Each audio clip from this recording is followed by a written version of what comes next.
Oshim Kumar Betal.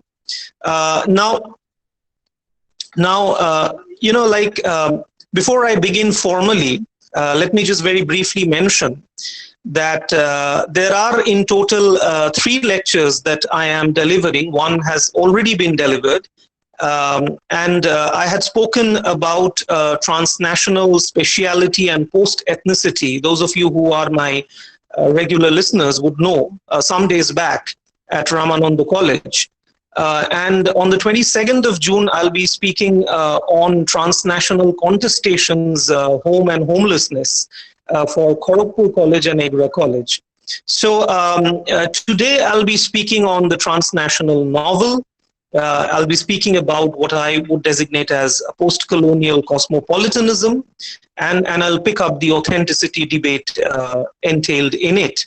Let me also mention that Saurabh has very wonderfully sandwiched me between 2 very wonderful speakers, and so I also now occupy a liminal realm, the realm of liminality of time and space. Is working very hard on me. So I have decided not to make an extensive lecture this time because I want some time for your observations as well.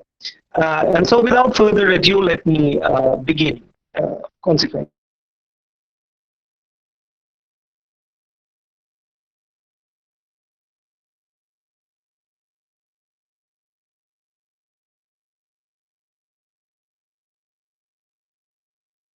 Edifice of transnationalism.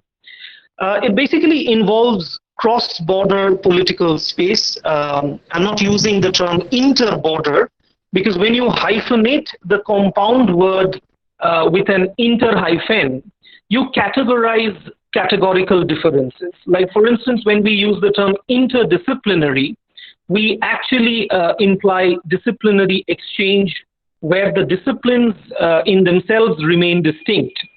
And yet there is interaction between them. So transdisciplinary would be more facilitatory when we talk about such kind of admixtures. The transnational theory in general emphasizes that it is not always nation states who directly interact, who are the only significant actors involved. Since there are direct linkages across international boundaries, the prevalent context might also include indirect partners in consideration. For example, NGOs, corporations, funding bodies, publishing houses, so on and so forth. Let us note that it is because of transnationalism that the economic, mass media linked and transportation facilitatory globalization phenomena is operative. So if globalization is the economic global village, as McLuhan and others mentioned, transnationalism would rather imply a global social theory. And consequently, we must also note that in this regard, the term diaspora mainly refers to the old Greek sense of ethnic dispersions. People leaving territorial roots in bunches, oftentimes in bunches, and transnationalism would involve a broader geosocial, politico-capitalist interactions across nation boundaries. So a transnational migrant doesn't, in that sense, leave the original home country for permanent settlement, even though he might or she might take citizenship abroad. And the boundaries between the host and the home country remains blurred. There are multiple networks of connection to the country of origin and also the country of settlement, which is by choice or compulsion. And this is what the Encyclopedia of Critical Psychology by Springer mentions about transnational migration theory, which is defined by Deborah Upegui Hernandez, based on the idea that the identity question or questions related to identity for a transnational becomes necessarily plurisignified. Diasporans maintain strong ties with their homelands, often politically, the Jews for Palestine, the Canadian Punjabis funding for Khalistan. But transnationals, they exert physical and psychological belonging to different realms and different contexts as well, to multiple places of affiliation. So in a way, transnationalism is actually a weakening of the nation state and the nation state's formidable control over borders, inhabitants, and territory. This has major implications when it comes to selective or mass migrations, refugeehood, exile, expatriatehood, and multinational investment of capital and ideas.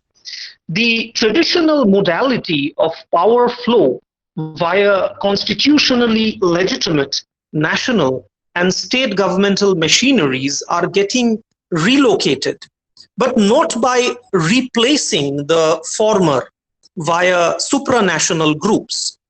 There is an increasing difficulty to define the new actors to social mobility.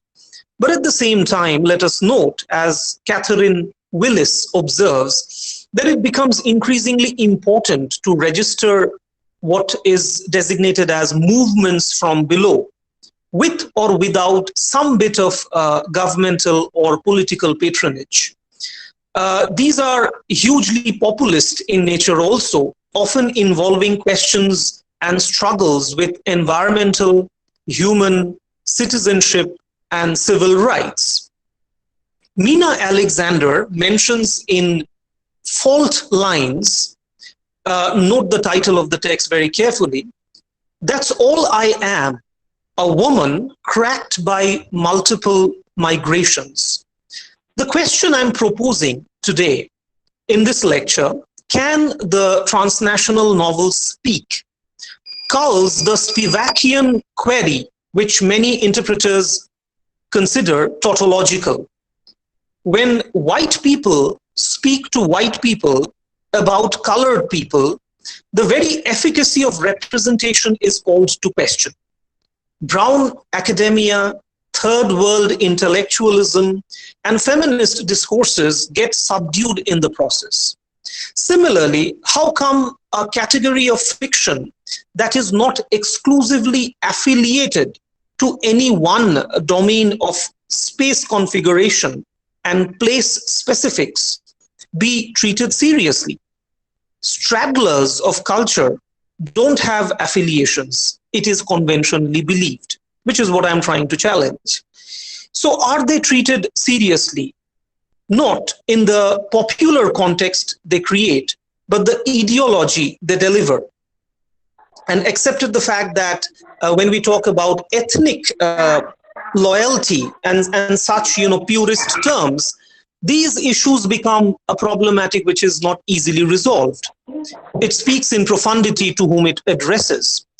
Let me not get into demographical specifics, but I'd like to mention that statistically concerned, India has one of the largest diasporas in America. But even that, I have found out, accounts for hardly less than 2% of the total US population. At the same time, the diasporas, as we conventionally understand them, are sometimes huge in number, as the Circassian diaspora might be concerned, which has over 4 million people worldwide in places as diverse as Bulgaria, Cyprus, Egypt, Israel, Jordan, Kosovo, Lebanon, Romania, Serbia, Syria, the former USSR, North America, Canada, and Australia. However, the question of affiliation also raises the problematic of authenticity. We must note that it was T.B. Macaulay's explicit desire, as expressed in his rather infamous Minute of 1835, where he sought a clerical class of Indians who are Indians in blood and color, but English in taste, in opinion, in morals, and in intellect. The genetic racial base, in Marxian terms, is completely subsumed, unlike the Marxian ideology postulates, in the cultural superstructure provided by the imperial master. However, those Englishmen were also the ones who divided the Brown Sahibs and the Eurasians, also known as the Anglo-Indian community, because of their fanciful and impractical ideas and policies regarding miscegenation. It is because after cultural remodification, the native oblique Oriental becomes more Philistine than the white. This term that the native or the Oriental is more Philistine than the white is taken from V.S. Naipaul's The Middle Passage. This is a lamentation by Naipaul, but can't be helped. Many of us can recall the controversial tussle between the hallowed JNU professor Meenakshi Mukherjee and the Indian expatriate writer Vikram Chandra. Mukherjee accused diasporic Indian authors of being inauthentic in their representation of the homeland. This led to Vikram Chandra's wonderful essay, The Cult of Authenticity, in 2000, released in 2000 in the Boston Review, where a campus debate about what constitutes true Indianness was being made. There were questions, there were charges like, how can you live abroad and write about India? In response, the answer was, what an odd question this was, coming from a room full of Indians who had probably studied Wordsworth under neem trees and written authoritatively about the idea of Byron from Allahabad. Another question about Ardhashir Vakil's novel Beach Boy. Please note that this is now a major text in the CBCS Popular Culture Optional, about the elaborate preparation of Bhel Puri, becomes an object of suspicion for the native academics. Was that an emigrant's nostalgia, or was it written for the Westerners who don't know what Bhel Puri is? This was the charge leveled against Vakil.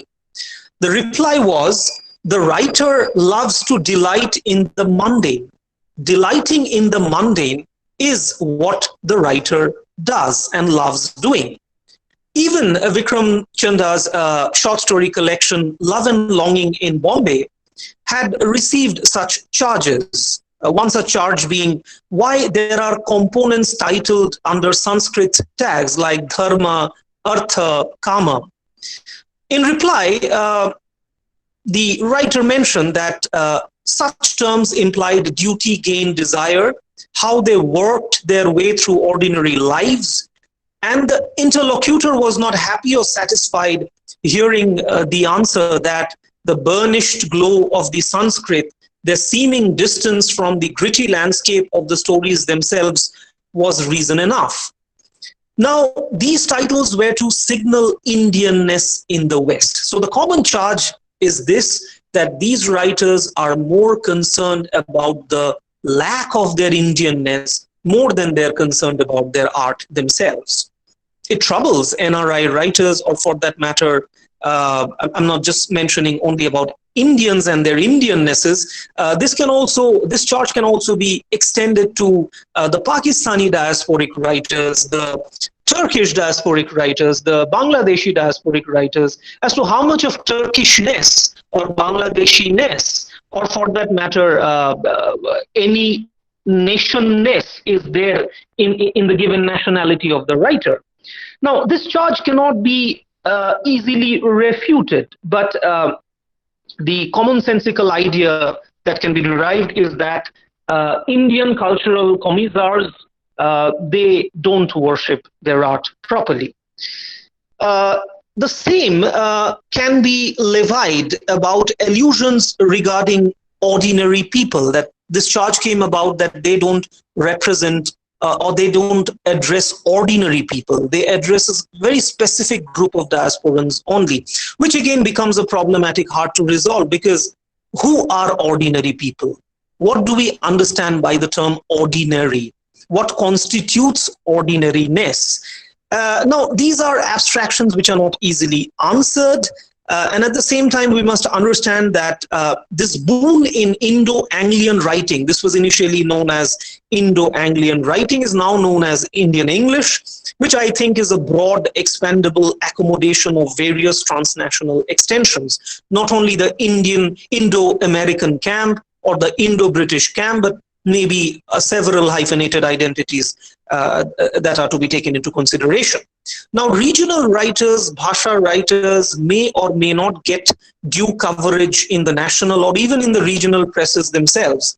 And in this lack of representation in the media, there is another aspect to be considered, which is the relative difference in royalties between diasporic writers and Bhasha writers. However, let us acknowledge that translation has enabled a Bhasha Mufassil novel to be internationalized. That's the way I see it today. So ultimately, mere slamming of migrant writers helps only gain academic mileage for a few people.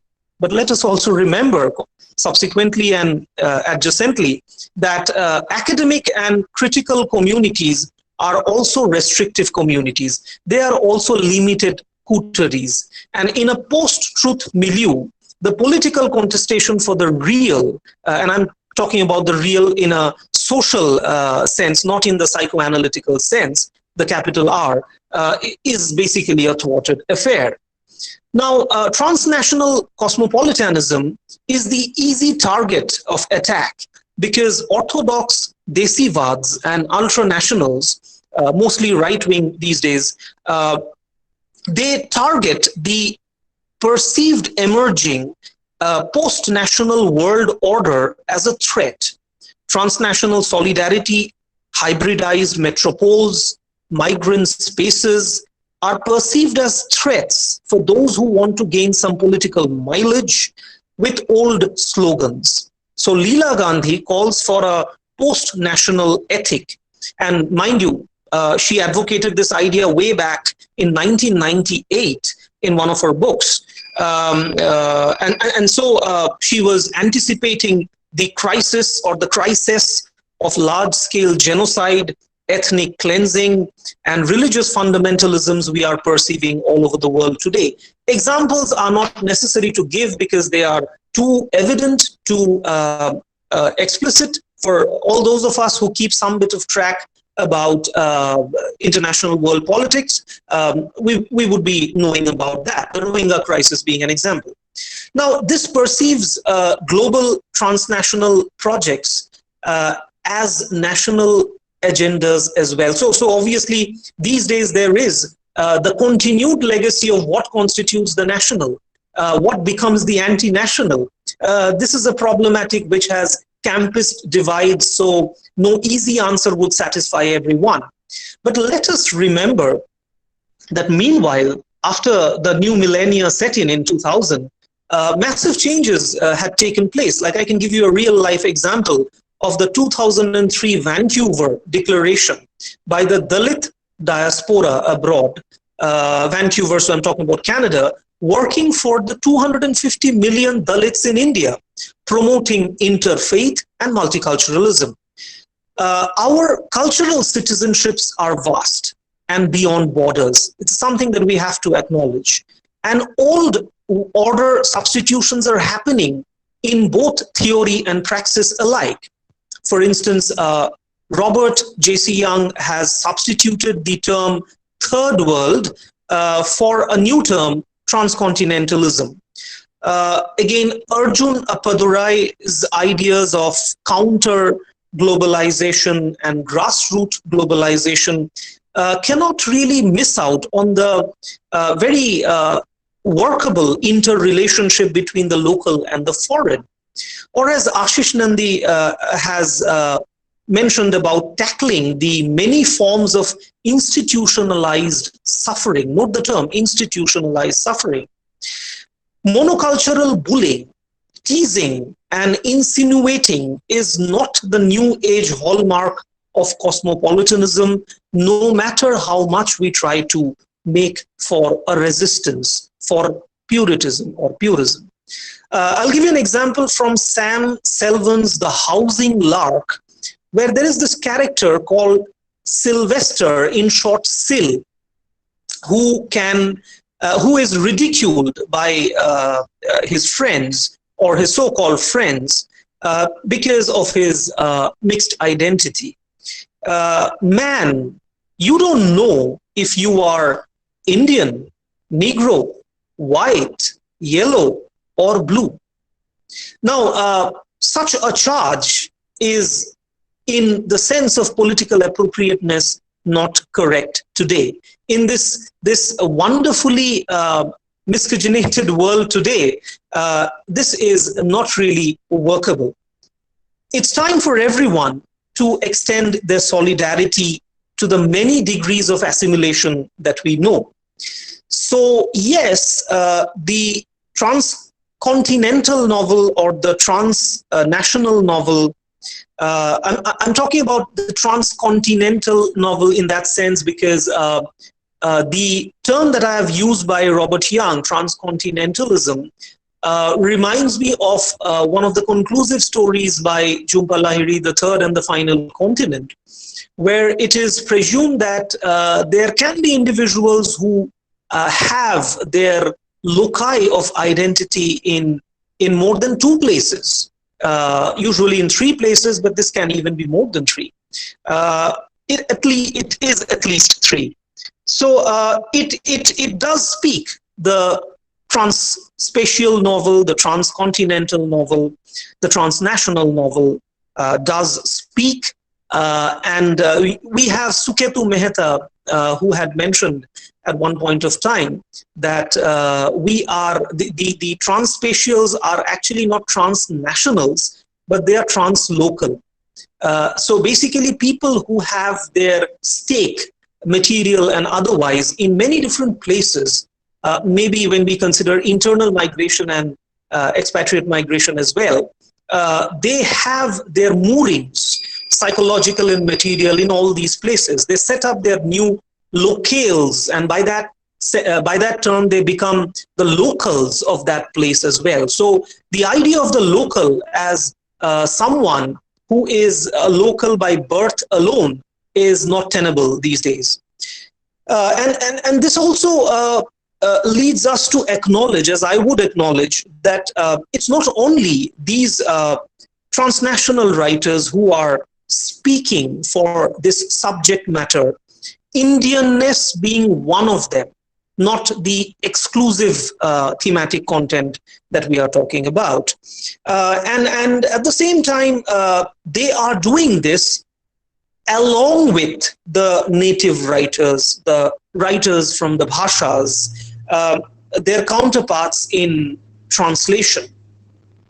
Speaking in the Spivakian sense is no longer an exclusive privilege of any exclusive clique.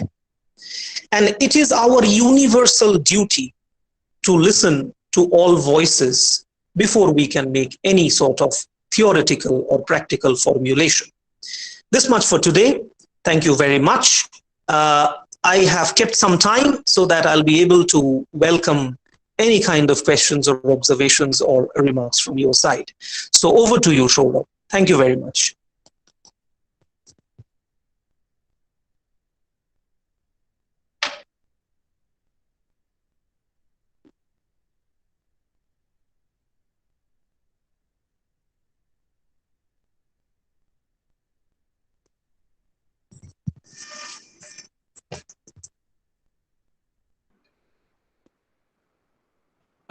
Hello. Yeah. The floor is now, yes, the floor is now open for the interactive session. If the audience have any question, any kind of suggestion or any comment to make. Okay. Yes. Let me. We already have some comments coming in. I'm really sorry for some lack of clarity. It has been happening for some days because, you know, of the internet problems that we are having and the bad weather. Let me first answer a particular observation that I have seen. Let me clarify a point.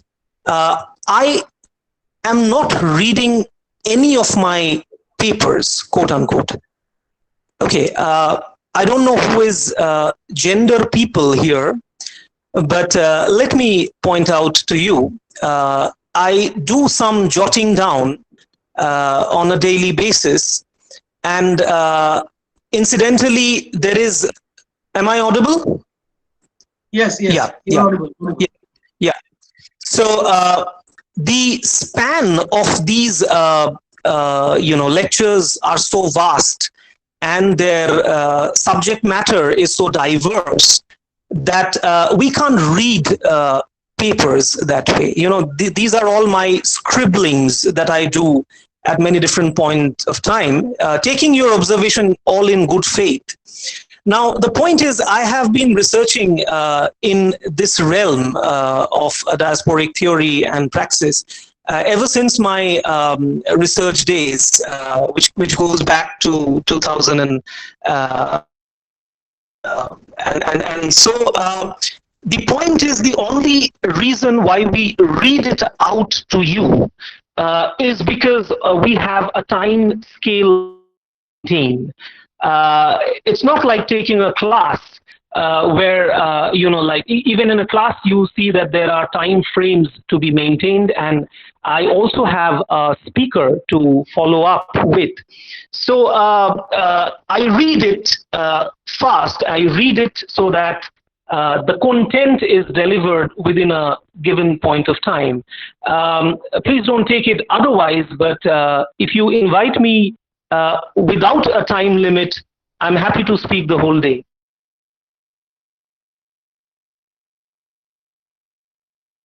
Yeah.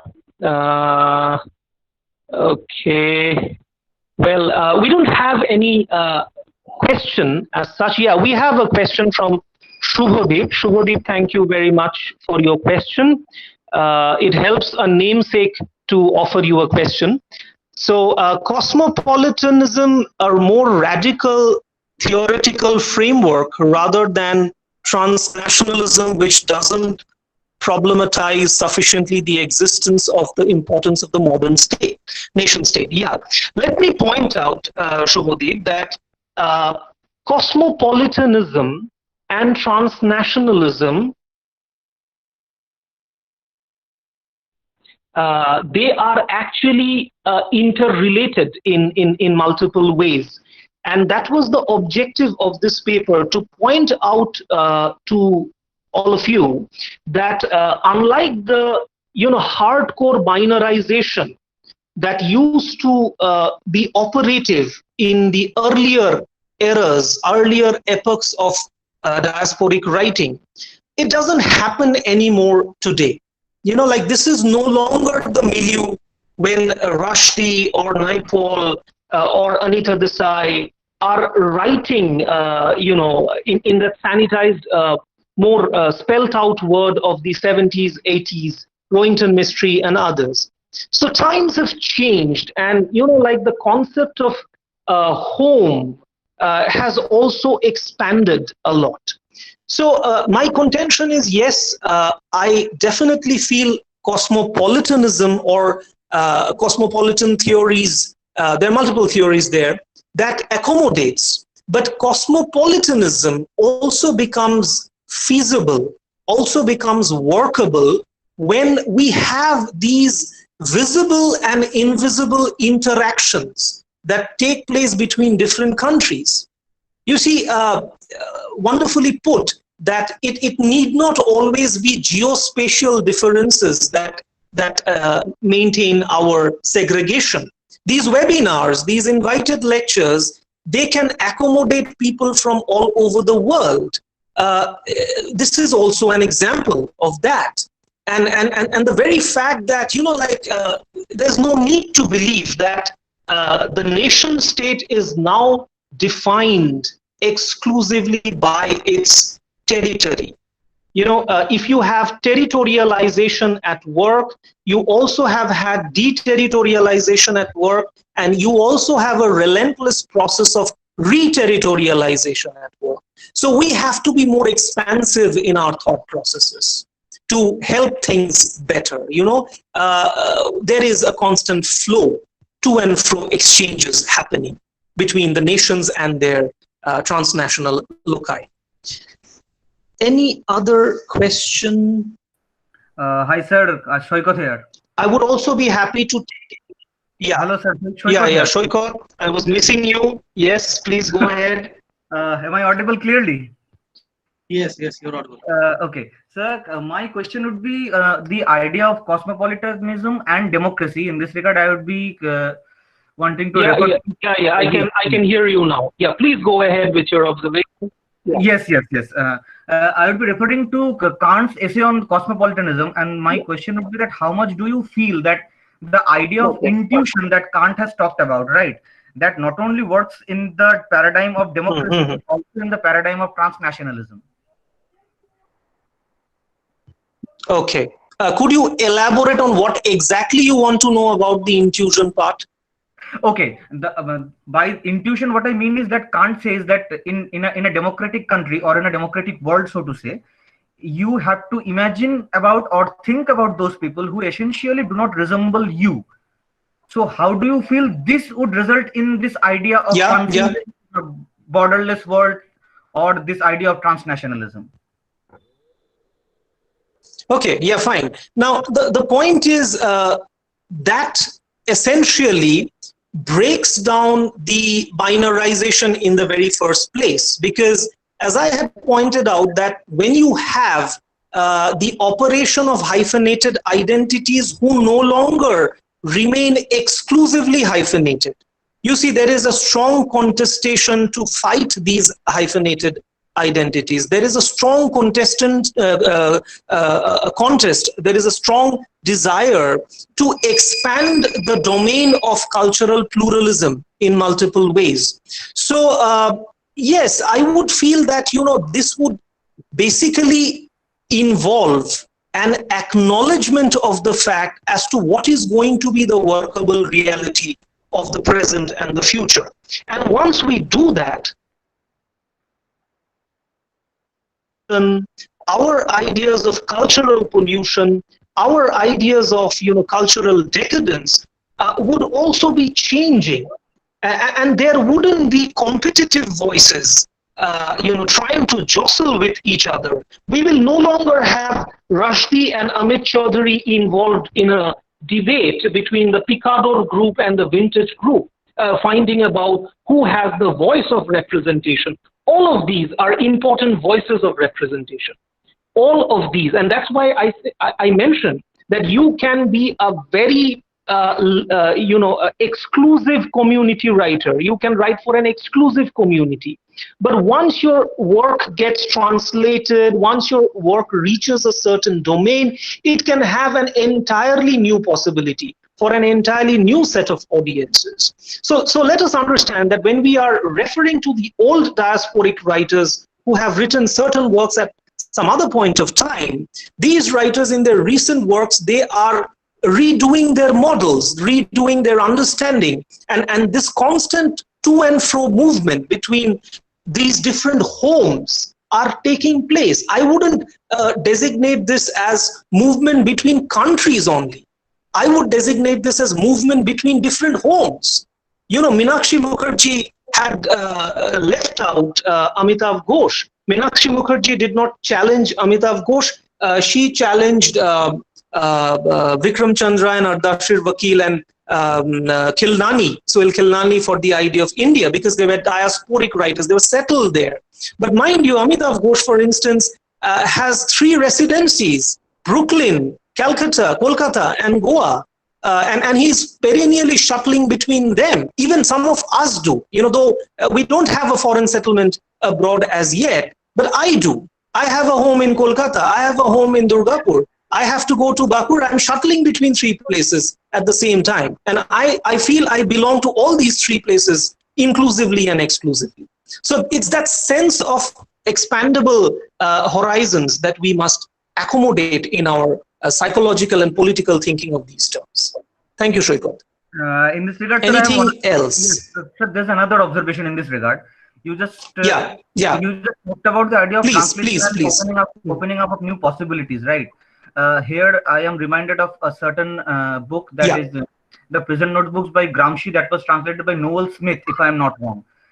Gramsci. Yes, Gramsci. That was translated by Noel Smith. And why?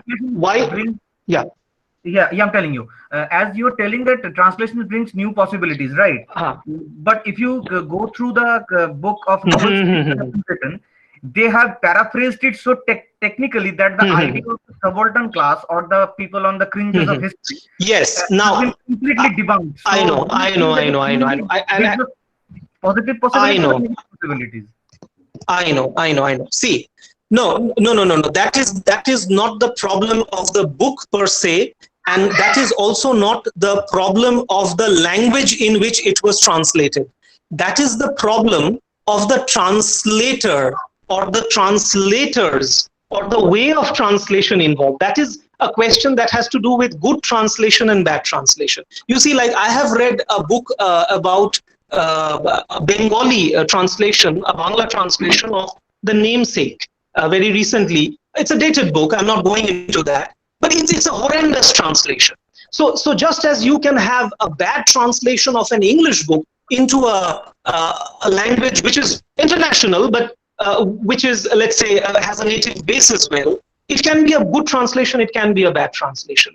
But then you have wonderful translators, like when Spivak was translating Mahashweta Devi, that was a good translation. The theoretical bases were also more pronounced. It helped take the regional and the local ethics and issues to a wider domain in the correct context. And now we don't have a problem in accommodating that in our sphere of study, like the English studies department that we have.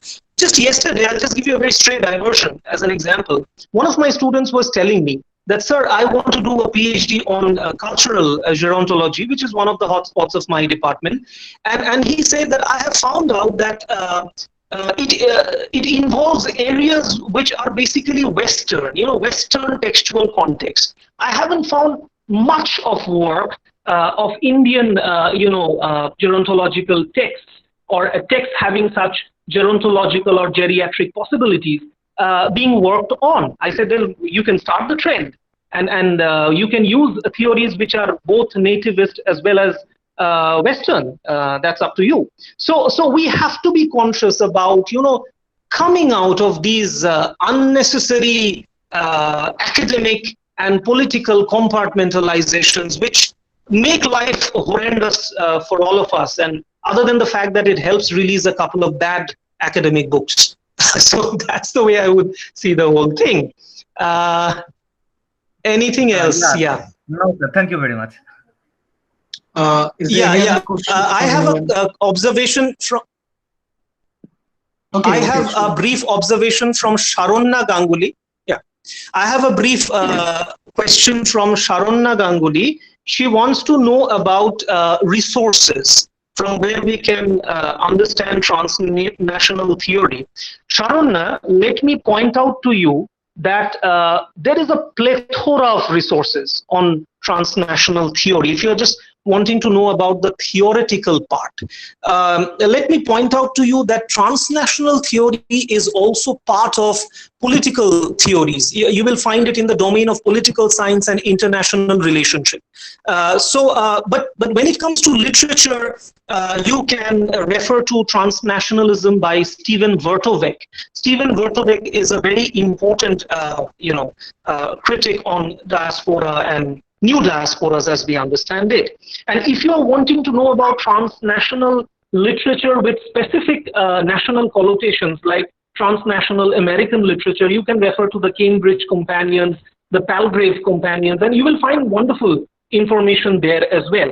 You can also, for the sake of a theoretical understanding, which is not only dry theory as we understand today. You see, basically, what has happened in the English departments today is, as I find it with many of my colleagues who are also very good friends, is that they have branched out so much into history, politics, and philosophy that they have left out the literary part completely. There are very few academics, I guarantee you that, who actually spend time on reading the multi-nuanced literary works that we have. I can give you an example about the writer of Exit West, the writer of The Reluctant Fundamentalist, Mohsin Hamid. I keep talking about him in many of my lectures. Mohsin Hamid talks about transnationalism in a very wonderful way by giving some examples, as I found out.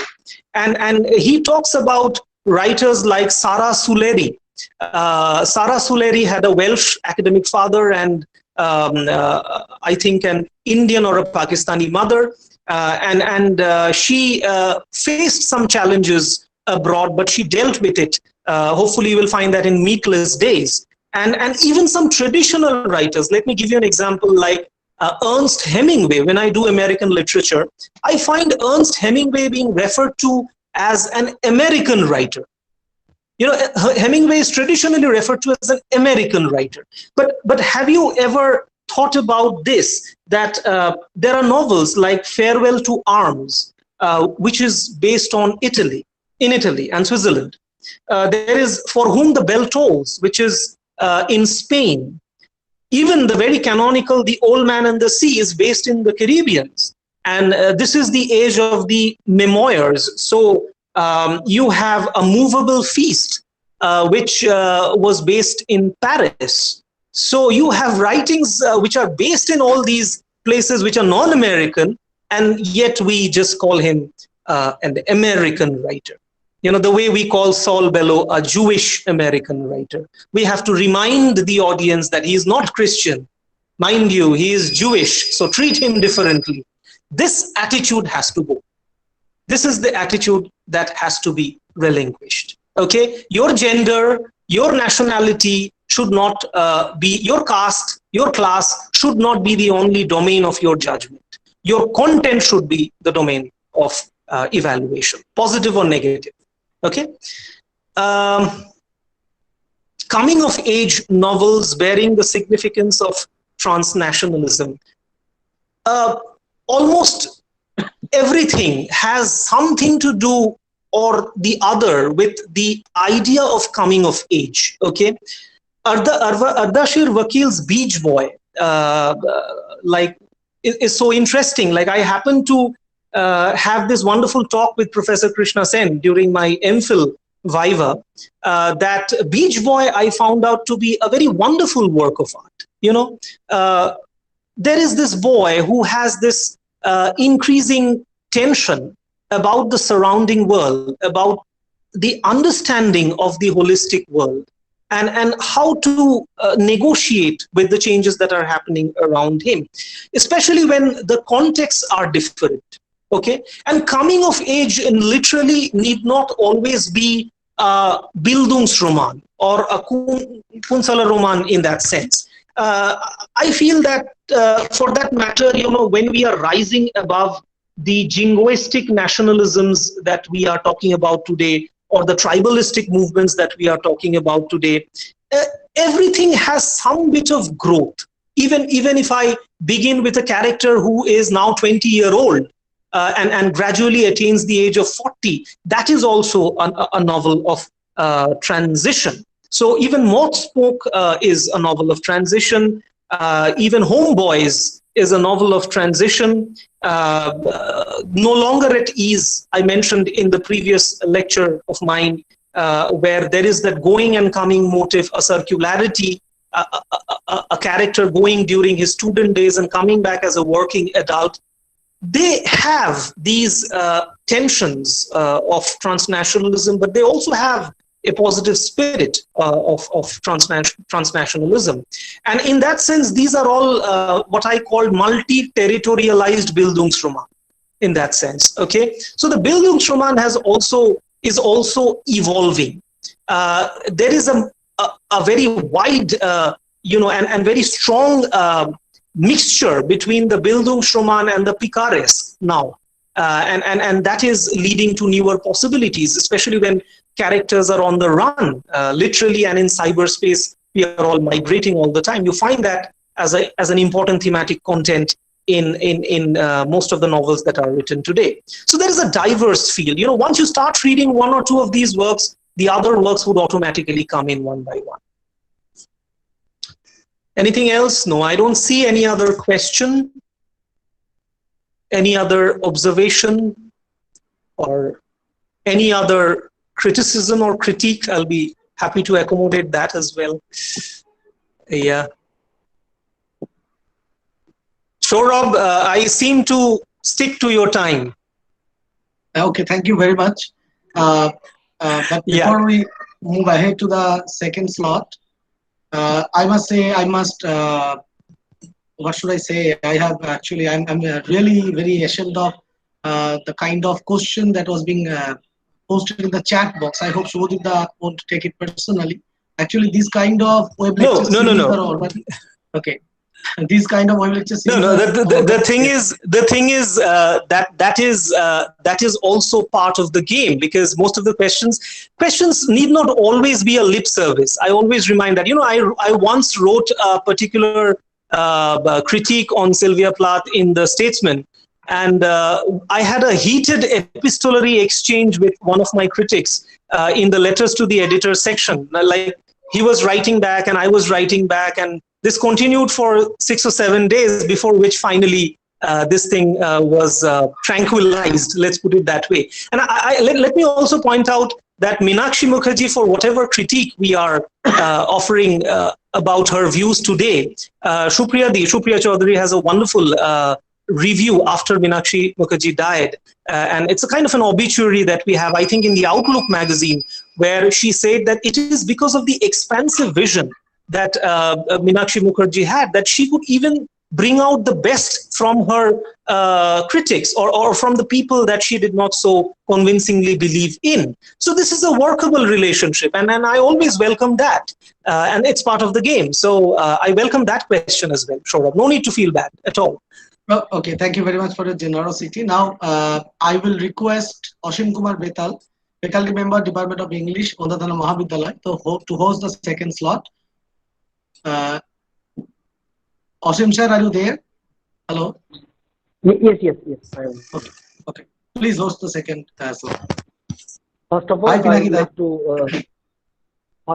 like to thank Dr. Subodhip Pal for his wonderful observations. Good afternoon to all of you. Now I would like to introduce Dr. Pinaki De, Associate Professor of Raja Parry Mohan College, Uttarpada.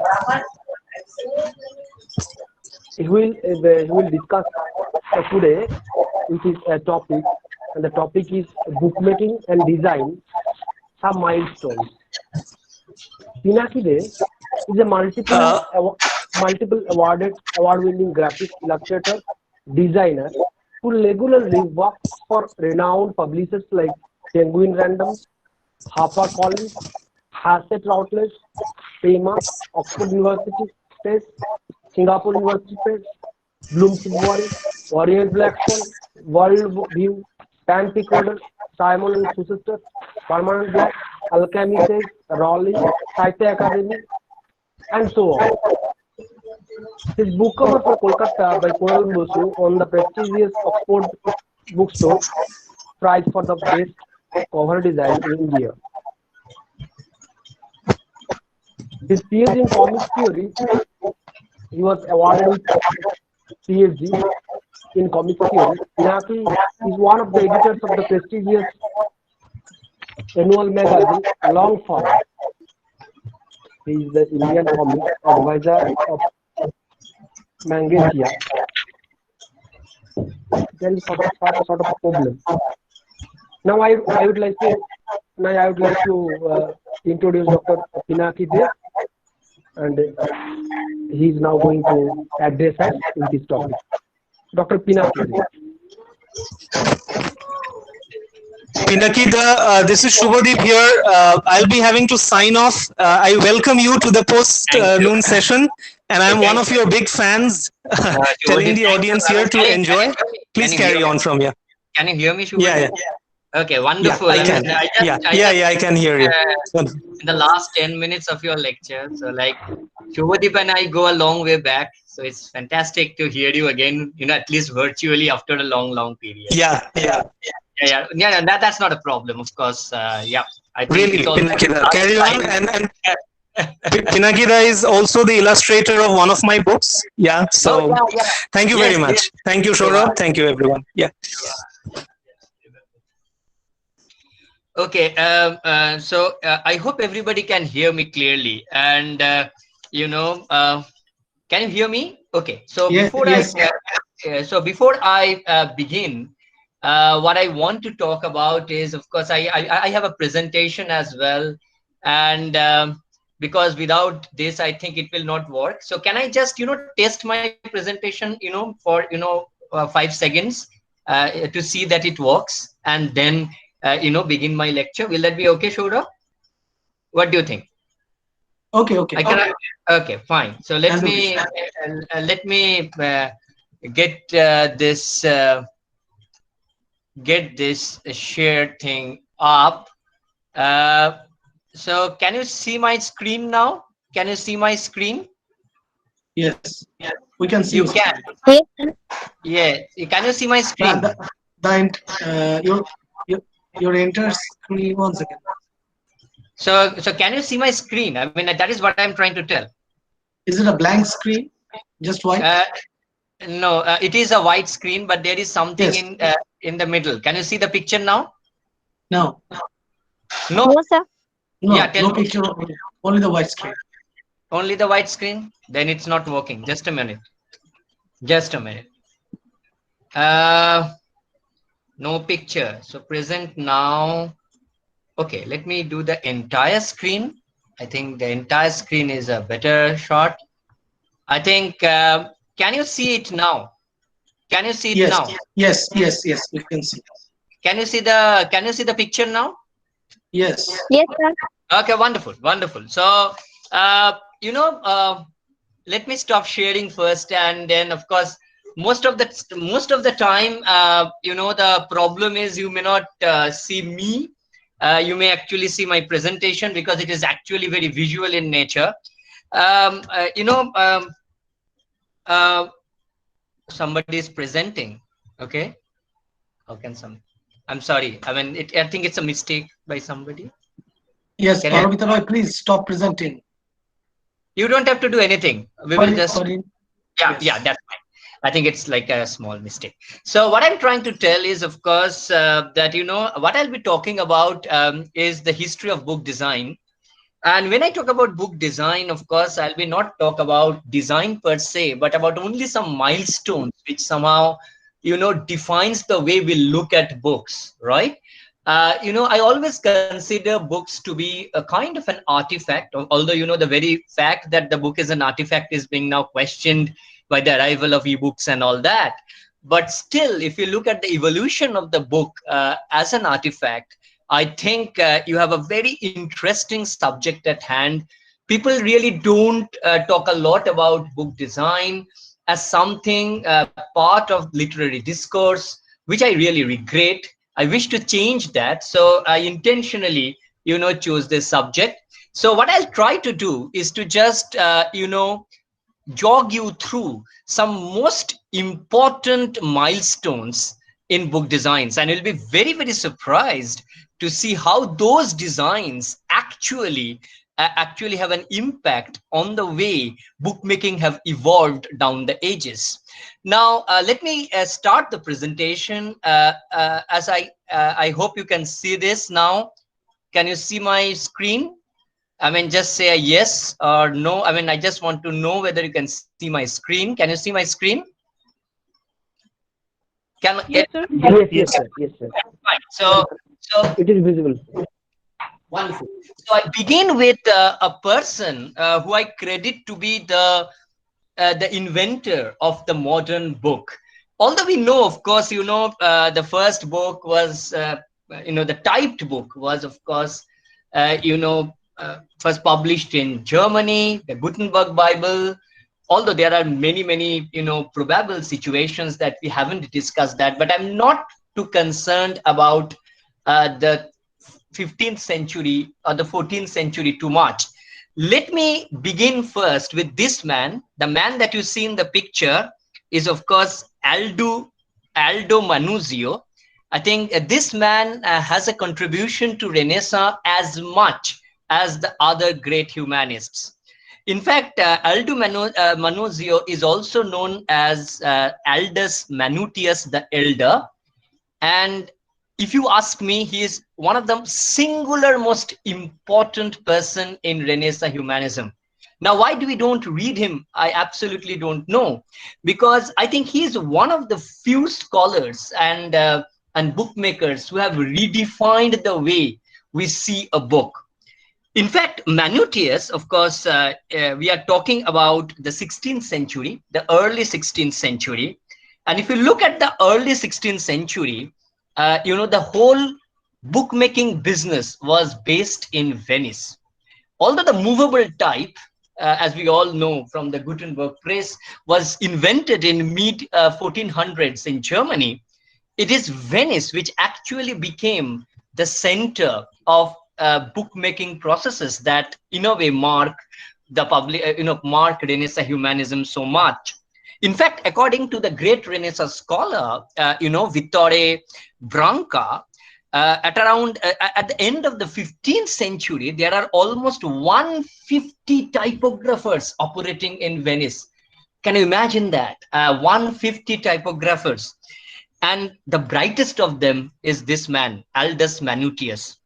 A lot of you may wonder why I started with Manutius. One of the reasons is all of you are also acquainted with the italics, right? With the typography variation you have, right? The itals or the italics. In fact, we can credit Manutius for the discovery of the italics. Okay, so before that, let me also tell you something else. So basically, Manutius was running a press which is called the Aldine Press. Aldus Manutius. So after him, it was called the Aldine Press.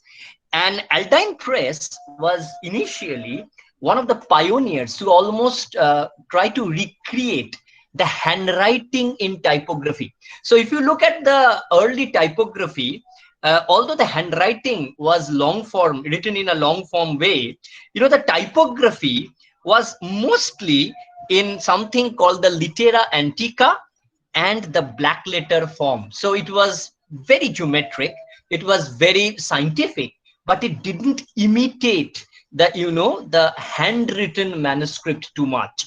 So that feel of handwritten manuscript was almost vanishing with the spread of this kind of what I call staid typography. Okay, Manutius wanted to correct that. So what he thought of was he tried to publish the texts in original Greek and original Latin.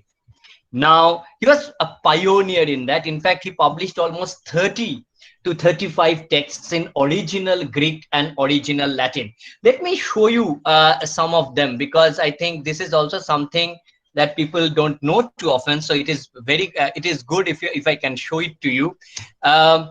So just a moment, let me show you. So this is the Aldine Press. Can you see this? I hope you can see this. This is actually the logo of the Aldine Press.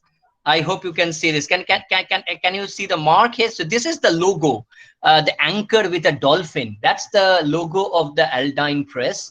And Aldine Press began to create what I call gems in bookmaking. If you look at, what happened was this man, Aldus Manutius, also commissioned a punch cutter. If you want to use metallic type, you need to cut punches. And he actually nominated, he actually chose a punch cutter called Francesco Griffo, and he wanted the punches to be done in such a way that it imitates the handwriting of the manuscripts, and that is the beginning of what I call the italics font. In fact, the italics, as you know today, of course, it comes from old, Latin engraving tombstones, and that is why, it's called italics. So italics today, as you know it, is actually the contribution of, Aldus Manutius and Griffo. I will show you some of the stuff which actually will explain my position in a better manner. So, for example, let me show you this. This is one of the Greek texts. This is a Sophocles, play, which is, published by Aldine Press. But can you see something here? Here, the curve of the handwriting, of the curve of the hand is imitated in type. something we have never seen before. So whenever you want to imitate the handwriting, you cannot put handwriting in typography because it would not be even. But what you can see today is that the type itself is, placed in such a way, the angle at which the type and the punch is made, that it actually, in a way, creates the illusion of an angle, illusion of the hand writing on the paper. So I personally think this is a great innovation, one of the greatest milestone in bookmaking history. If you actually look at the contribution of Aldine Press more and more, you will be sure that there are more contributions. But one story I want to talk about is that of Erasmus. In fact, Erasmus was so influenced by Manutius that he actually walked under Manutius for a long period of time. And one of his greatest work, Iphigenia in Auli, was actually published by the Aldine Press. He actually chased Manutius in order to get that book published the way he wanted. Now, what are the innovations that Manutius actually did? I will show you another work by Manutius, and this will actually make it very, very interesting. So this was shown earlier. Okay, so this is again a text by Manutius. I hope you can see this. So first of all, what are the innovations that Manutius brought in bookmaking culture? First of all, he is the inventor of the pocket-sized book. Very few people, if you look at the entire thing, very few people, used to carry the books, with them. So in order to make the people carry the books with them, Manutius devised a book of smaller dimension. So the pocket-sized book that you see was entirely Manutius's invention. And this actually led to the popularity of book as something that can be carried around, especially say the religious books or books of quotations, the commonplace books, that was so frequent in Renaissance, that can be carried around, for frequent reference outside the library or the monastery or the house or outside the study of your own house. So, books became more accessible, and that's a very, very important thing, because earlier in the initial phase of printed books, books were regarded as something so precious that you may not always carry it to the place that you go. That's number one. In fact, there is a beautiful quote by Manutius. Of course, that's in Latin, but if you translate it in English, I wish to sweep away barbarism with books. And I think how true he is, he sounds very true even today. Next, of course, he also introduced in some of his books a more regular pagination, page number. Earlier, most of the books had no page number. Of course, if you look at the illustrated books, they had practically no page numbers. And then, of course, you actually find that typed books and books and movable type, even they don't have page numbers. So Manutius is actually paying attention to that. Next, of course, he's the first to adopt a more regular punctuation. So you can see I'm actually talking of a giant and nobody knows about him. I rarely find anybody discussing about Manutius while talking about Renaissance. He's the first to adopt comma. Okay, so the comma, the punctuation mark comma that you see was, Manutius's contribution. And of course, the giving period after every sentence, of course, it was there, but Manutius Aldus Manutius regularized it. He actually used apostrophe, accent, semicolon for the first time. So, the regular punctuation. So you can easily guess that this is something that he, took a lot of care, while doing. And last, of course, there are many more, but the last point that I want to make is, of course, the use of preface. Earlier, the books used to start bang on, so you have the text and bang, it starts. It's not like that in case of Manutius. What happens? He uses preface, first of all, and in the preface, he discusses his editorial work. He would also actively engage the reader. And this is done for the first time. He would urge the reader to find errors if there are any. So you can see, he's trying to build a bridge with the reader through the artifact that he is making, the book, the very idea of the book. And who knows, I think the most important thing about Renaissance is, of course, the history of printing in Renaissance, the way knowledge is disseminated in the Renaissance. So if you don't know the way knowledge is disseminated in Renaissance, I think one part of Renaissance culture will always be a dark tunnel to you. So, this is what I want to talk about about Aldus Manutius. And next milestone I want to talk about, and for that I go to England, and of course, and I go to England, and I go to a very interesting, part of English printing history, and it is from I would say 19th century. So let's go straight to the 19th century, and here we can see another milestone coming up. There are many more in between, but since I'll be talking selectively about certain things which I feel is very interesting to look at, I'll be a bit random in here. So this is actually the logo of the Chiswick Press. Most of you haven't heard of it, but Chiswick Press was actually the collaboration of two printers, Charles Whittingham and a publisher called William Pickering. Now, Pickering is a giant in publishing. They together actually, believed in revivalism. So they began to revive a lot of things that were there earlier. One of the things that they revived is, use of old type. Okay, so there was a foundry called the Caslon Foundry, and here for the first time, so this is the Caslon Foundry, and if you look at the Caslon Foundry, and I'll just so this is a kind of a variation of the Caslon Foundry.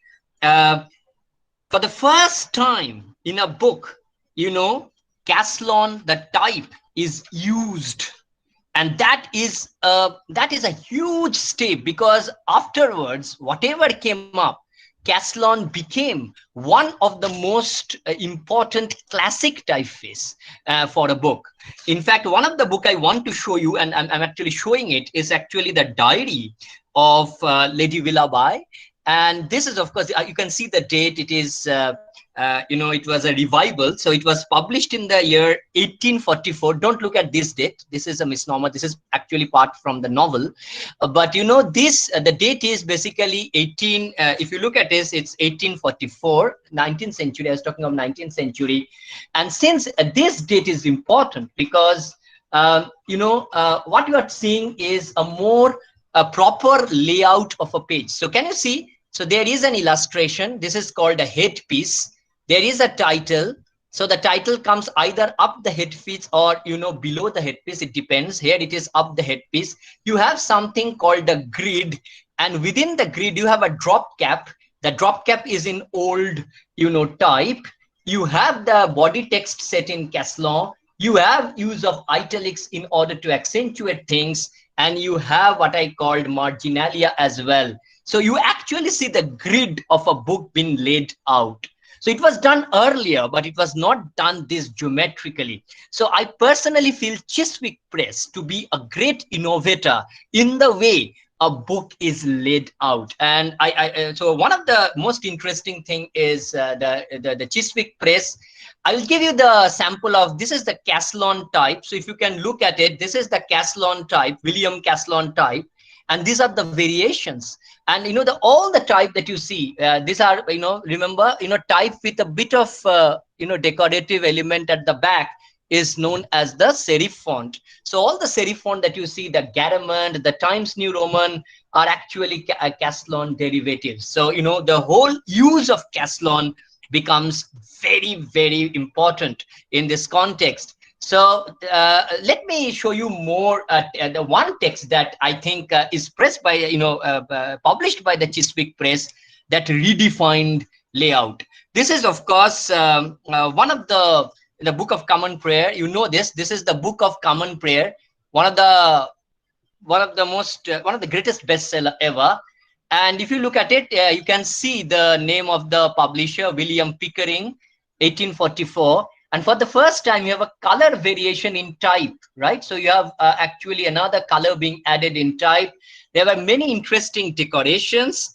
The engravings actually are done by a lady called Mary Byfield, who is again a great pioneer. And if you look at the way this is being actually, developed, this is fantastic. I find this to be one of the most beautiful looking books of all time. This is the first page of the book of, Common Prayers, published by the Chiswick Press. And look at the use of the old, typeface, Old English typeface. There are so many variations of the front page itself. So no front page is almost same. So there are so many front page that are actually there. You can feel that he's actually making variations of the same book again and again. So I personally feel that, Pickering is somebody whom we should actually look at very, very closely. Look at the inside page of the Common Prayer book. Again, a beautiful, look at the variation of the typeface. So for example, you have a proper Caslon typeface, and then in order to put something, quotational within it, you use something else. You use a different kind of a typeface in order to accentuate it. So the mixture of typefaces that you see today, which is like a common feature in the book, it was actually something that was used by William Pickering, a lot of times. Let me also show you other variations. So there are so many. There are 40 odd variations. I have every one of them. I can just lose myself showing all this, but these are beautiful, things to look at. Okay. So this is the book of the Common Prayer. So you can see, there are color variations as well. So there are many editions of the same book. So there is a silver edition, the gold edition, the premium edition. So the idea of making editions of the same book is also something that the Chiswick Press was thinking about, probably keeping in different kind of audience in mind. Okay. So this is something very, very interesting. Let me also show you the greatest creation of the Pickering Press. And this is something you should look at. I don't think they make books like this anymore. And the book that I'm talking about is The Elements of Euclid. It is done by Oliver Bryan. And this book, I think, is just amazing to look at. It was originally published by Pickering. This is one of the scans I have of the reprinted book, which is published by Taschen. But what is there inside the book is amazing. So you can see this was published in 1847 by William Pickering. This is a Chiswick Press. And for the first time, in order to make you understand Euclid, you have different, color, used, to actually make you understand different kind of geometric spaces. So, this is the first 6 books of Euclid. And if you look at the book making, I think this is fascinating. Look at the combination of the typefaces. Look at the way the angles are illustrated. Look, you have to understand one thing. This is done, very, very early. This is not done anymore. So if you look at the date, I am talking of 1847, mid-19th century, and you have this. So let me show you a bit more closer scan. I think this is better. So look at this, for example. Look at the way every square has got a color in order to illustrate something. So I personally regard Pickering, who I think is a revivalist, to be, one of the most important innovator in bookmaking. The way he uses color is very, very exciting. Of course, we can also talk of the great. Next one is something that of course, this is William Blake. So the third milestone I'm talking about, again, these are very random milestones. There are many more, of course. I can talk about 200 milestones in bookmaking processes. I can write 4 or 5 books on it. But the whole thing is to introduce you to this thing. I think otherwise, I think this will always remain a dark area for all of you. This is something that you all know. Songs of Innocence and Experience by William Blake. William Blake, as you all know, is an engraver. We all know this. But what we don't know is that how engraving itself is part of his own discourse as a poet. I'll just give you 1 or 2 examples. For example, what do you do in engraving? You make a copper plate, and when you make a copper plate, you actually try to engrave the copper plate with the drawings that you are doing.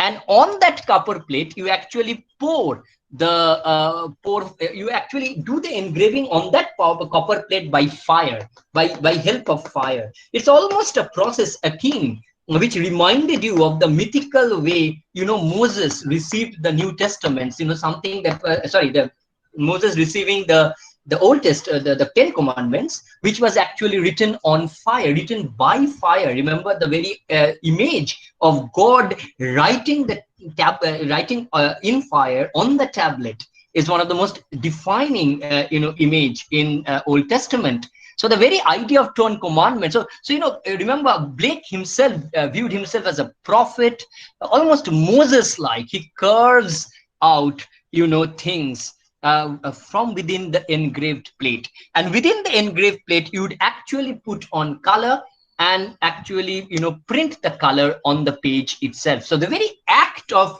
engraving by fire and then putting color and then engraving it ensured that every book that he printed is unique, is different, because no color will be same, because the plate is same, but the colors that you give will always be different. So there are so many variations of what is called the illuminated book of Blake that there is no singular version of it.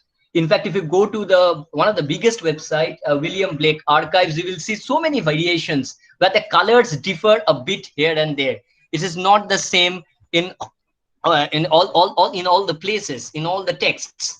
What I want to tell here is, of course, bookmaking as something ingrained within the idea of writing itself. You are also rewriting, okay, when you are making the book itself. Blake actually, first of all, wrote within the engraved. Of course, he wrote it in his mind, and of course, he may have written it in piece of paper. The drafts are not seen anymore. We don't know. We have lost Blake's draft, and then, of course, he would rewrite them within the engraved plate. So this very fact of rewriting everything on the engraved plate is something that is fascinating. In fact, Blake is the pioneer of what we call the artist's book today. I can show you many artist's book if I have the time. But what I wanted to tell you here is that Blake, and these are all very well-known stuff to you, Blake was against industrial mass production. Okay, he was against that. So he hated the old idea of printing, where many books can be printed. So that mass dissemination was something that he didn't like. So he actually created his unique book. Every book that he created was unique, and he can only do it through a kind of a mechanical process that is very personal in nature. So engraving as such became his own personal conduit to the world of creativity. So, of course, you can talk about Blake a lot. I'm a huge fan of William Blake. We can go on talking, but let us again move on to another milestone, because we don't have too much time. I don't have too much time. Let me go to Europe, for example. And one of the books that I want to show is, this book. I hope you can see this book. This is called, this is the book, The Gentle Art of Making Enemies. And this book is actually by a man called James McNeill Whistler. If you see the inside of the book, you will know why it is so different. James McNeill Whistler is an artist, and he is for the first time looking at recreating marked, marks as prints. So these are normal pencil marks. These are coming as prints. He's one of the pioneers. There are, of course, many other books which did it, but nobody did it like Neil Whistler. And this was actually, done in the year 1890, so late 19th century. And this actually created a kind of, so let me show you some of another Whistler book. Whistler is also, doing very conventional stuff, but he's also playing with space. So you can easily understand that he's an innovator in that sense. But this actually, created a lot of innovation, especially in the French publishing scene. And here, the poets got actively involved. This is an English translation. I have got the French as well, but since most of you would not know French, so what I've done is I have actually put the English version here. This is Mallarme, Stephen Mallarme's poem, amazing poem, one of the best poems I have read. I think 1897 poem, around that. Yes, I think 1897. I'm just quoting from memory. The poem is, of course, called "The Throw of Dice Will Never Abolish Chance." A throw of dice would never abolish chance. So, in order to talk about chance and fatality and the randomness of the dice, he actually created this poem. Of course, this kind of poem is not so, unique. You can see, this kind of pictograms created by George Herbert, for example. Herbert.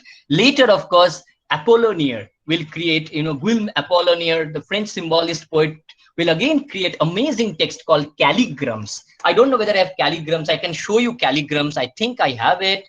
Yes, so I can show you calligrams. So this is a calligram. So, since something is about rain, the whole text is created like a rain. So if you're actually talking about the Eiffel Tower, the entire text is created like the Eiffel Tower. You can understand how difficult it is to translate these stuff.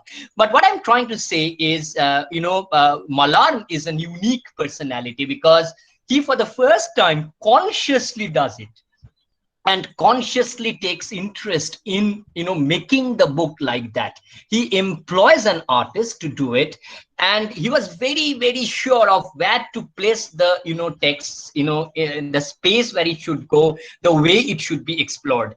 I'm very, very interested, because later on there is a very interesting experiment that took place. This is a new book by Marcel Bourthiers. Bourthiers is a Belgian bookmaker, and he pays tribute to Mallarme. He just puts black marks over Mallarme's poem and shows how beautiful Mallarme has actually created, spatiality, what is called, white space, the space to write and space to leave. Because remember, what is more important is the space that you leave rather than the space that you write.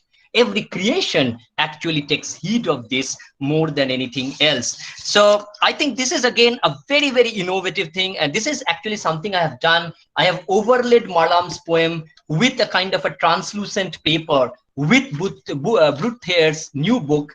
Bourthier's new book was, of course, published in the 20th century, and it was published much, much later, 1969. But what I've done is to show how space can be manipulated in the page in order to talk about a book itself. I think I have very little time. Saurabh, I think we should, do you want me to continue, or, because I think the time is not much. Okay, let me go on to tell you something more, maybe 10 more minutes.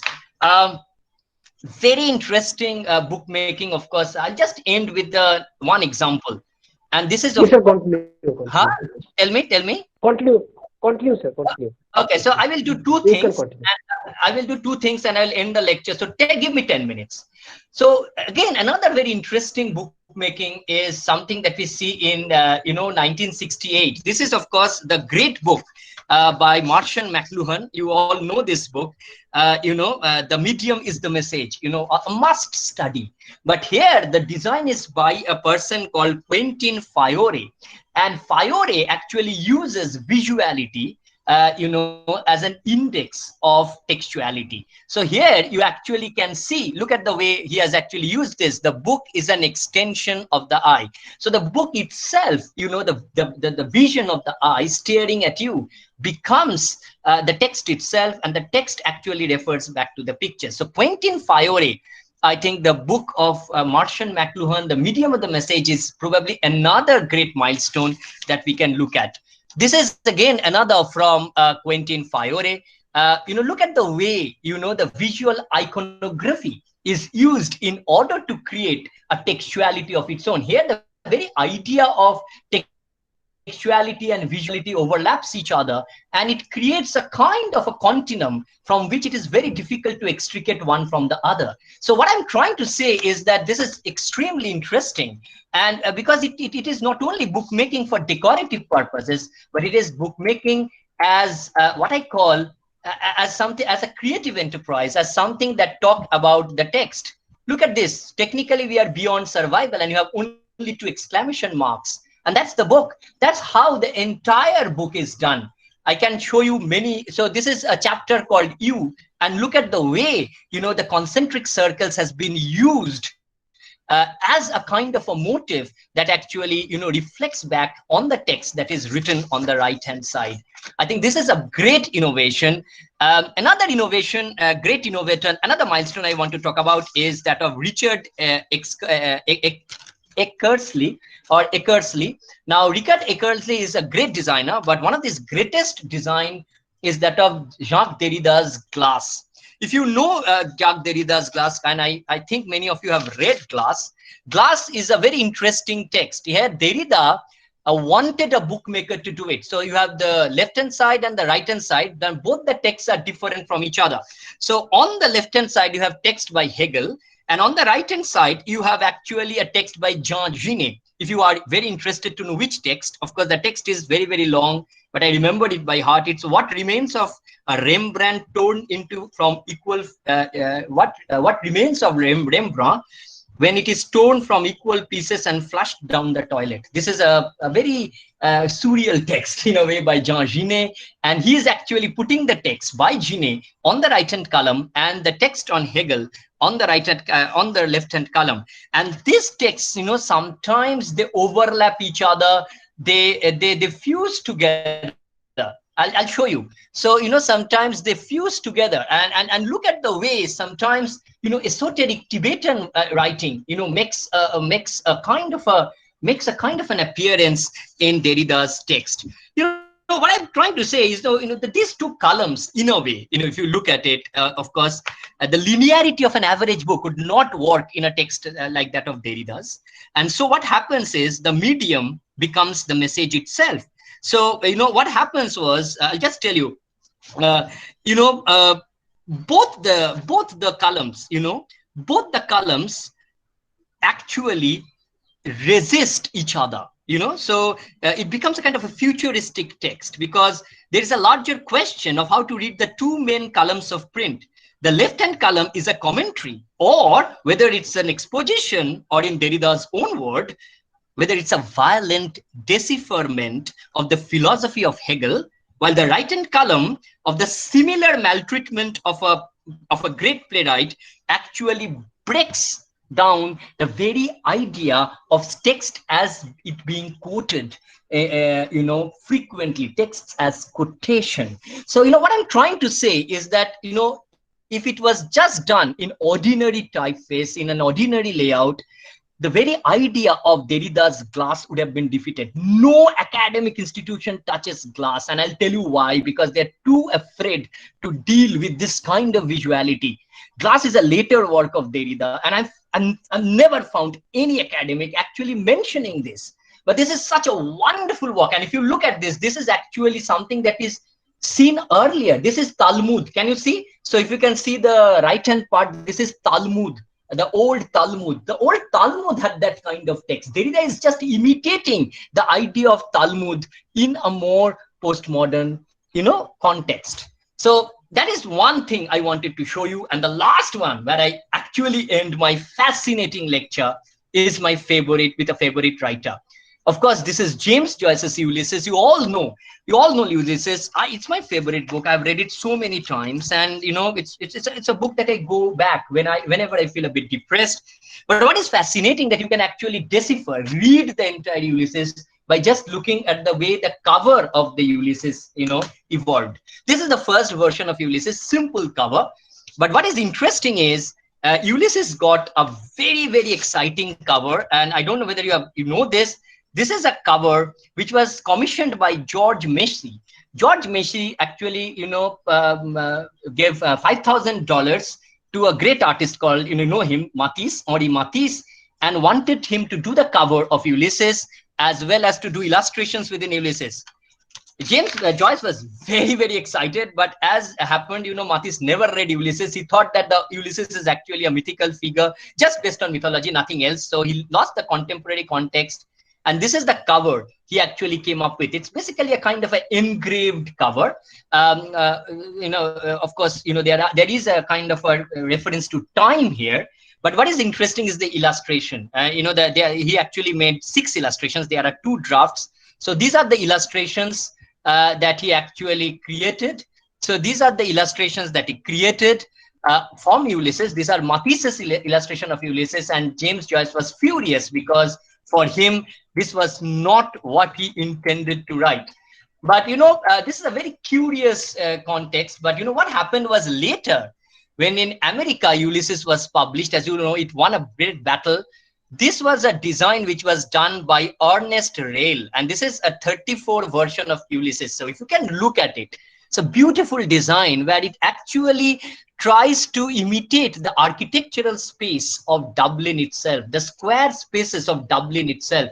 The red block, which actually contains the writer's name, James Joyce, that writer name is also in a very modernist typeface by Paul Rayner. It's called Futura, which is used frequently now. And so what I'm trying to tell is Ernest Rayl completely reimagined the book. He made the book a kind of a repository. He made the book, he made the design of the book indicative of the content itself. Of course, Rayl's designs inside is very, very interesting. So for example, this is a page. So this is, can you see the drop cap? The entire drop cap in one page. So this is the beginning. Can you see stately, plump, Buck Mulligan? So, since the word stately is very big, okay? So, naturally, the S actually took on a very big shape. It almost occupies, it almost sweeps up the entire page. So look at this. This is Rayl's inside design. I'm fascinated by that book. I have this book, in real with me. And if you see it in real, this is much better. Next, of course, let us look at the next design. This is by, McKnight Coffer. This is a 49 design. And here you can see the way, again, U and L is played around, because of course, this is if you divide Ulysses by syllable, U-Ly-sis. So, actually it somehow tries to create that sound. It may also it also creates a kind of a pathway that, the circuitous pathway that the bloom that, travels within Dublin. There are many other aspects which I think we cannot tell right now. Maybe anybody who is interested can ask me later. But what is very, very interesting is a new design I want to show you. This is by Peter Mendelssohn, and I'll just read out the last lines of Ulysses and say how good this design is. So, the last line of Ulysses goes like this, and I have with me the book, so I'm just reading from there. He kissed me under the Moorish wall, and I thought well him as another. Then he asked me, would I yes to say yes? My mountain flowered and first put my arms around him, yes.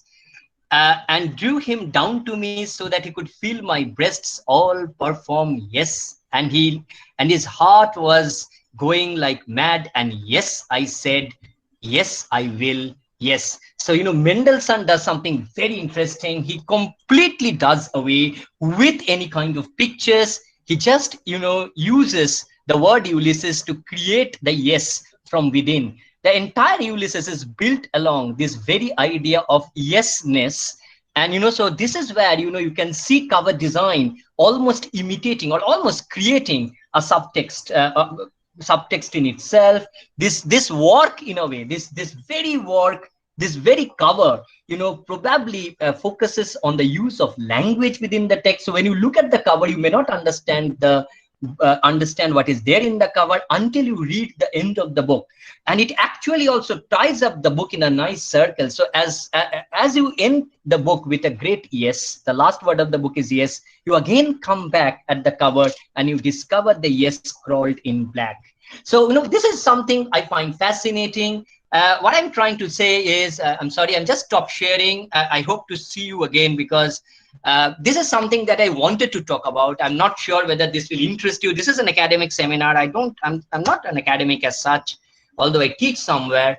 But, what I'm trying to tell is that please pay attention to these things, because if you don't pay attention to these things, bookmaking, book as an artifact, we all talk about book as an artifact, and we are losing book as an artifact.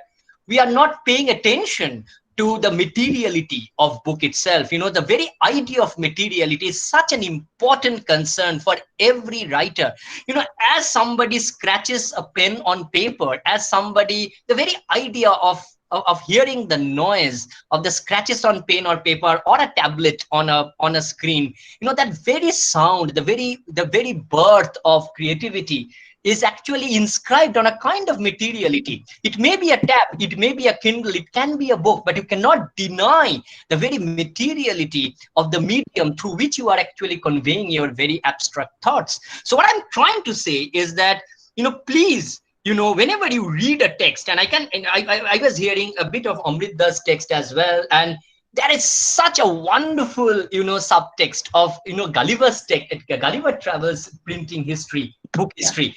I can tell you one thing. For example, if you can just study Lolita through the covers, I have in my collection almost 100 odd covers of Lolita. You can read the text itself because it's a story in itself. Okay. Blake, of course, Blake is unique in this sense because he's actually trying to point out that very materiality. Very few authors does it, but Blake tries to do it. Kingsley Amis does it. A lot of postmodern writers does it. But it is very, very exciting to know that things are changing now. People are paying more attention to this. And I hope, someday there will be some. Look at the Indian books, for example. Look at the Indian books, Rabindranath. Rabindranath himself pays so much attention to the way he writes. Have you seen his manuscripts? The manuscripts, the way he actually creates that subtext in itself. Look, he's of course thinking, but as he's thinking, as he's cancelling out one line after another, the very rigor with which he's doing it and then creating something out of that, right? Something different out of that. His painted words are so fascinating. He is somebody whom we need to look at. Look at his manuscripts. You go to one of the sites we have made from Jadavpur University, Bichitra, which contains all his manuscripts, all his reworkings. And if you go to the Bichitra site, you will see how even those, drawings which you dismiss as doodles have evolved. So there are, so for example, a text like, if you look at a text like a very common text, for example, like Mohua, okay, a collection of poems that he actually did how many kind of doodles? How many? Amazing, almost 20 times. He's just writing and rewriting, he's painting and scribbling and cancelling, revisioning in order to create. But what he's trying to point out, what is the very idea of cancelling something with a black ink in order to build something unique is also pointing out to the very, very, very nature of the materiality of the book, of the artifact which he's also creating. He's creating words, he's creating things with language, but it is also done in a kind of a material plane, which you shouldn't forget. Okay, so that is it. I mean, this is a very short presentation, but I think it is a kind of an introduction. It is not, I'm not being, too comprehensive as well. I hope you like it. I don't know. I mean, this is a bit of a different thing that you may hear. So that's it. I thank Saurabh a lot because Saurabh, was he insisted on, doing something on book design, which I thought was a nice thought. Otherwise, webinars, I have very little, what I call endurance for webinars. I'm sorry, but you are doing a wonderful job. Nothing against it. I think more webinars should take place. More webinars. So any questions? So if you have any questions, I've already taken a lot of time. So any questions? I'm ready. Pinakida, may I? Yes, tell me. Oh, hi. How are you? Hi, Pinakida. I'm fine. I'm doing good. Actually, it was a mind-boggling session as usual. It's not a surprise to me. Pinakida, I was just wondering when you're going through the last part of your session, and by this time I was also reading Jhumpa Lahiri's text called "The Clothing of Book," and I have and I have this piece, and I would like your reaction, your response to it. because I feel like there's a sort of triad, where we have the text on one hand, then we have the cover design and his designer on the other end, and on the other end we have the writer. And as you pointed out about Matisse and the writer regarding Ulysses, there was a tension. Similarly, I find Lahiri, mentioning, I quote, "What is the perfect book jacket? It doesn't exist. The great majority of covers, like our clothes, don't last forever. They Wonderful. make sense, give pleasure in only a specific arc of time." So how would you react to this? And in fact, even she says, I think this anxiety also occurs because of his own cultural, anxiety. So she says the only part left intact is the original text in the language in which it was written. I know. I've read this because since it is part of my study, of course, of book design, I'm actually writing a book on book design, mostly Indian book design. But I've read Jhumpa's Jhumpa Lahiri's text. In fact, I've talked with her also regarding this. We exchanged some emails. What I really like about, of course, she is looking at it from a slightly different kind of actually she comes from a very Renaissance kind of thought, so that is why that was a domain. That's a domain, and that's why she thinks of the clothing of the book, something that is not permanent, and it's something that is changeable, but what is left is only the writing, nothing else. In fact, it's very interesting to know that when Rabindranath was first published, there was no cover. The first Sharat Chandra book had no cover, right? So what does a cover, denote? So, I actually wrote back to Jhumpa Lahiri. In fact, I was supposed to do I did one of his covers in US edition. And, he wrote, "This is my angle. So even if there is no cover, if say there is no cover, it doesn't matter. Even a white cover may be enough for a person who wants to read. And I differed, and I said, look, you are looking at cover as a decorative clothing, it's something that is external. I look at cover more like I look at the Ulysses thing by Mendelssohn. And if I hope she just writes another, repost to what she has written. And in my book, I've criticized her squarely because I think a good cover is only that cover. There is no great cover, not the greatest cover ever. There is nothing like that. But what is a good cover? A good cover is what the book is all about. It's like a quotation. It's the first seduction, and it's the first seduction that the reader has with the book, with the very materiality of the book. So when you actually keep the book in your hand, so if there is a cover, one part of the book is missing. It's like you actually take a book without. It's a kind of a deformed book, right? So we normally call it. Sometimes we just fall in love with the cover and we buy it. We don't even know the content of it. But I can also understand from where Jhumpa Lahiri is coming from. This kind of Renaissance schooling is also there. I work a lot with Kunal Basu and Shoikat and Arvind Adiga. Many of them, Kunal, for example, has a great liking for cover, but Shoikat has, but many others don't have. And they say that anything goes. I don't care what you put in. And so when I actually go through the text and tries to make the cover a kind of a subtext in itself, they say that why are you putting such an effort? Because ultimately what matters is the text that I have written. Your cover doesn't matter except for a few seconds.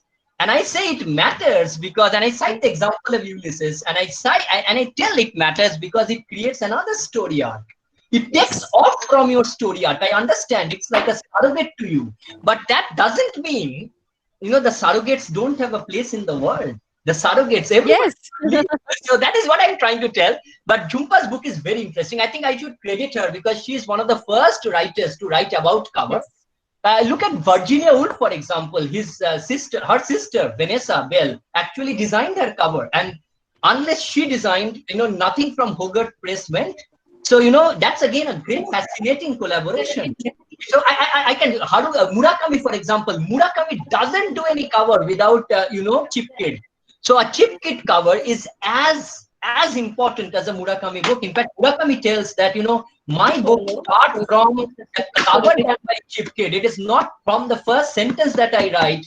It is the sentence that Chip Kid designs from where the text starts. So, there are, of course, I admire Jhumpa for all his writing, but you don't have to agree with everything that she writes. But, of course, I admire her as a writer.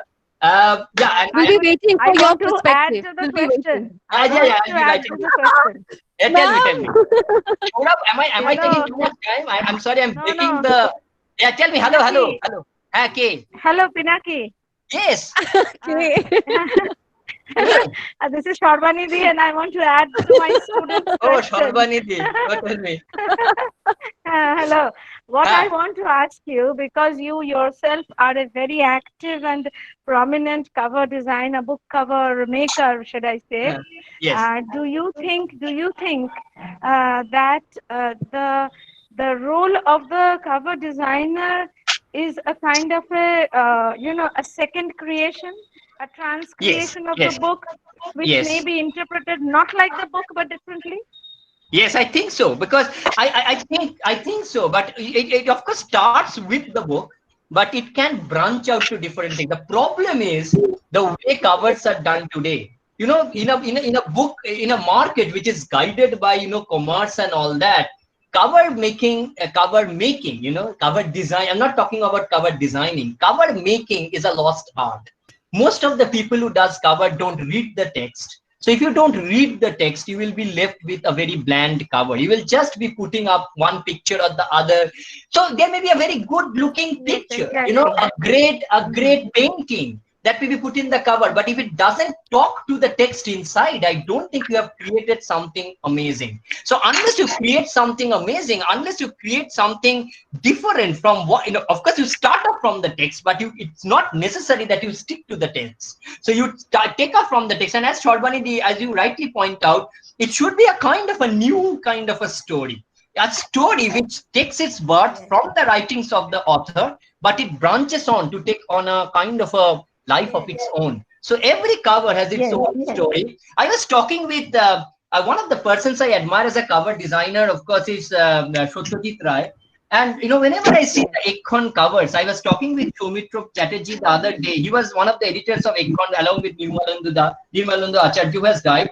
And I asked Soumitra why, what did he do? He said, look, Ekon got an identity due to the covers made by Satyajit Ray.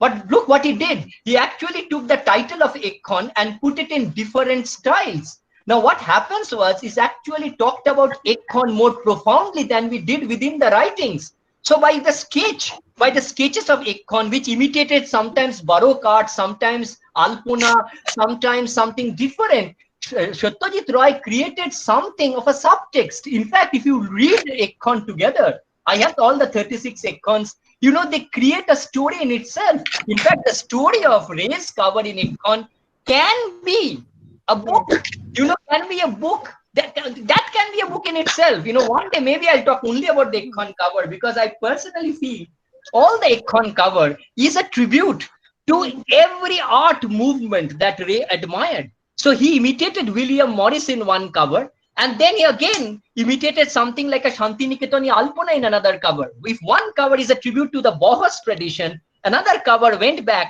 to to pay a tribute to somebody like Vinod Bihari, who was his guru in Shantiniketan. So what I'm trying to tell is that, of course, cover designing blandly will not do. If you are intelligent enough to read the book and take things from there, it is only then that cover making can be something very, very exciting and a story in itself, a kind of a creative enterprise in itself. So that is what I'm more interested in. Thank you, Sharbani, for being there. I have watched, yes, because I have watched your covers of Kunal's novels, and I also listened into your wonderful lecture on Satyajit Ray's covers and the Bohas tradition. Oh, thank you, So, all that was coming back. Yes, because for Kunal Das Calcutta, I had 14 variations. Nobody has seen them. So you have just seen one cover. We had 14 variations. So most of the covers I normally do 6 to 7 variations. You only see one. Yes. You need to publish a book on that, your multiple covers. Yes. Maybe one day, maybe my unpublished covers. Yes. And I don't use them. I don't reuse them. I just keep it. I never reuse anything that has been created for one book. So every book has its own variations. No reusing, no recycling at all, ever. I haven't done it ever. Anything else? I mean, I don't know. Hello. Yes. Yeah. Hello, sir. Yes. Yes. Am I Yes. audible, sir? Yes, you are. Yes, sir. Sir, it was a wonderful lecture. I'm a Bhavya, and Okay. Hi. I just wanted to, yeah, sir. Hello, sir. I just wanted to know about somewhere in her book, The Clothing of the Books. Yes. Jhumpa Lahiri talks about the mystery of the naked books. So, Yes. what does this mean? What is a naked Uh, book? A book uh, without a cover is a naked book. that is what she tells, but she Yeah. may also imply at the very idea of language being constitutive of the book. So she's not Okay. actually what she's trying to tell is sometimes, that is something very confusing in her. Sometimes she talks purely Okay. the text as pure language. Okay. Sometimes she actually talks about text as it is written on, or as it is printed on paper. So naked book for him, it may be only language. Okay. Okay. So Okay. just as text, or it may be just the book without the cover. Okay. So a book, Okay. taken away the clothing is taken away, and you just get the cover, nothing else. Right. So, Okay.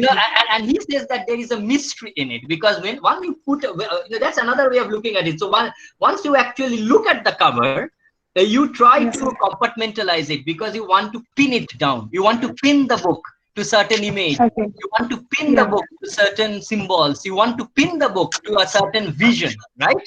But that is what she says. So the mystery of a naked book is more interesting, because you don't have any compulsion to pin anything down. It is like an Okay. open territory. You can interpret whatever you like without the cover. So the absence of the cover becomes a kind of a metaphor for the primacy of the text itself.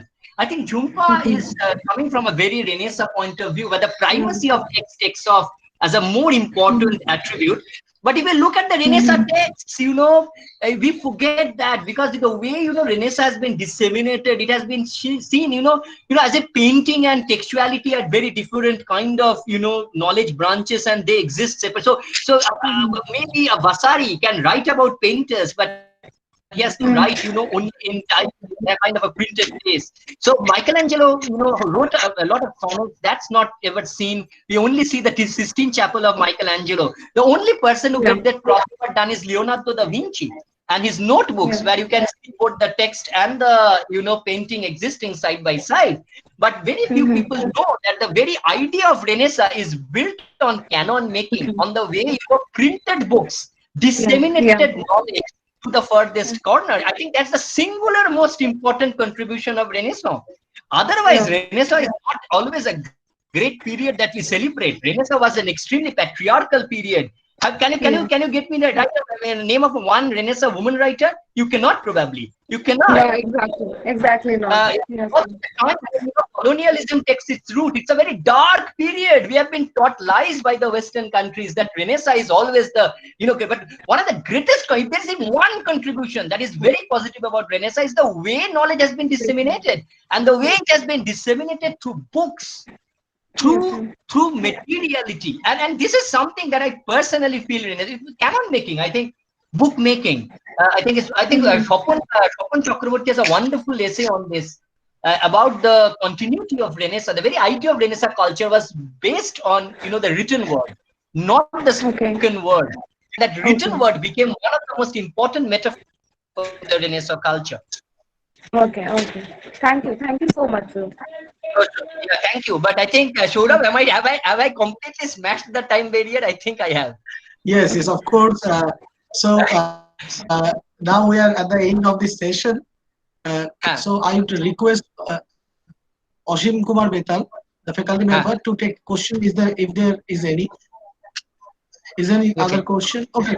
So let us call it a day. But before saying goodbye, let me actually, today is my son's birthday. So please bless him. Happy I bless birthday! everyone. And thank you, Happy birthday! Pinaki. What is his name? His name is Tunabho Nag. Tunabho, T-U-N-A-V-A. Tunabho. Oh, what a beautiful name! Wow, what does it mean? I mean, I don't know. Actually, it What means does it flute. mean? It means flute. Flute. Wow, wonderful! How interesting! I mean, Tunabo, happy birthday! Many happy returns of the day. May you grow up to be a wonderful, creative person.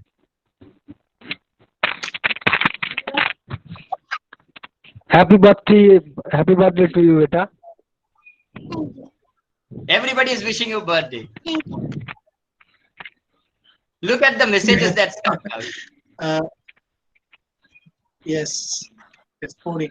Saurabh, it has been thank wonderful. you, everyone. If there are any more questions, I just want to tell me. I have an email. It's pinakide@gmail.com. PINAKIDE. You can write directly to me. I think you can get answers. PINAKIDE@gmail.com. So can I just write it down somewhere? I think I can. So it's pinakide@gmail. Yes. So if you have any questions, you can. Yes, I have written it in the chat. Yes. If you have any questions. So people are actually sleeping for lunch, I think, Saurabh. Lunch. Most of the people are going away for lunch. Yes, it's time for the lunch. So let us call it a day. Thank you, Pinakida, for this wonderful session. And thank you, Nilanjanadi, once again for attending the lecture. Thank you very much. Thank you. Okay. So let us meet tomorrow. Yes, the 6th day of this international web lecture series, and we are going to have two slots. The panel includes two guest speakers. I shall inform you later on. I will send you mails with the links and the brochure for tomorrow. So till then, goodbye. Goodbye, everyone. Thank you very much. Thank you all for hearing my gibberish.